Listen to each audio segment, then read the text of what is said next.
নমস্কার বন্ধুরা, মালতী কিচেনে তোমাদের সবাইকে স্বাগত।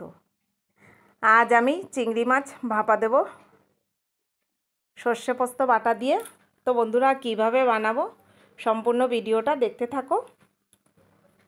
চিংড়ির খোসাটা প্রথমে ছাড়িয়ে নেব। আর এখানে দেখো আমি সাদা সর্ষে দিয়েছি, কাঁচা লঙ্কা আর এখানে পোস্ত দিয়েছি। আমি সাদা সর্ষে ব্যবহার করেছি। চিংড়ি মাছগুলো ছাড়িয়ে নিয়েছি, অনেকটাই 1 কিলো। আমি কিছুটা রেখে দিলাম আর বাদ বাকিটা করছি। তো আমি প্রথমে নুন মাখিয়ে রেখে দিলাম, মাছের গায়ে ভালোভাবে যাতে নুন ঢুকে যায়, আমি একটু নুন মাখিয়ে রেখে দিলাম। আর এই যে সাদা সর্ষেতে কিন্তু অম্বল করে না।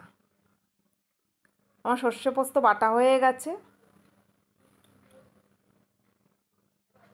এবার দেখো মাছটাকে একটু বেশ একটু ছেঁকে চিপে চিপে নিচ্ছি, মানে যাতে ওর গায়ে যদি জল থাকে বেরোবে, কিন্তু খুব একটা জল বেরোয়নি।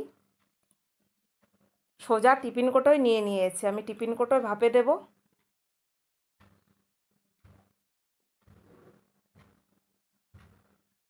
প্রথমে হলুদ দিয়ে দিলাম, যেহেতু আমি আগে নুন মাখিয়ে রেখেছিলাম, আমি এখানে নুন দিলাম না, হলুদ দিয়ে দিলাম। এবার সর্ষের তেল দিয়েছি, এখানে অল্প পরিমাণেই আমি তেল দিয়েছি। আর এই যে সর্ষে পোস্ত কাঁচা লঙ্কা বাটা এখানে দিয়ে দিলাম।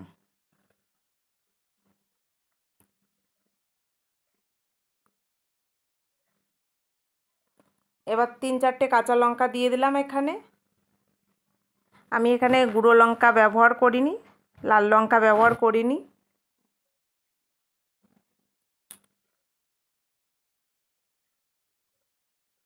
একটু ভালো করে মেখে নেব, যাতে ভালো করে সর্ষে পোস্তটা প্রত্যেকটা চিংড়ির গায়ে লেগে যায়। আমার পাত্রটা ছোট হয়ে গেছে, আমি টিফিন কোটোতে মেখেছি, আমি আলাদা করে মাখিনি।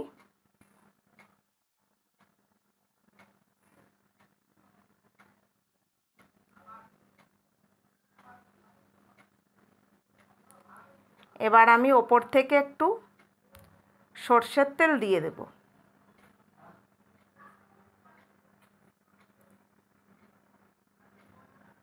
এবার হাত লাগাচ্ছি না, আমি ছুরির সাহায্যে একটু ফাঁকা ফাঁকা করে দিচ্ছি, যাতে সর্ষের তেলটা ভেতরে ভরে যায়।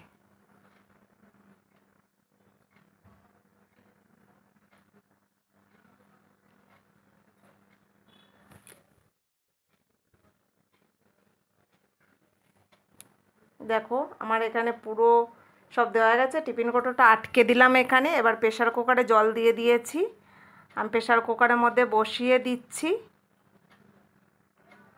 এবার প্রেসার কুকারের ঢাকনাটা দিয়ে দেব।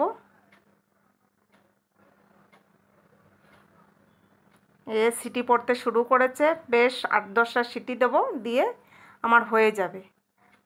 তো বন্ধুরা দেখো এখানে কেমন জল ছেড়ে গেছে। তো এই প্রেসার কুকারে দেওয়ার পরে আমি এই জলটা রাখবো না, আমি জলটা একটু গ্যাসে আর একটু টানিয়ে নেব। তো বন্ধুরা, ভিডিওটা ভালো লাগলে লাইক কমেন্ট শেয়ার সাবস্ক্রাইব করে দিও, আর ফেসবুক পেজটাকে ফলো করে দিও।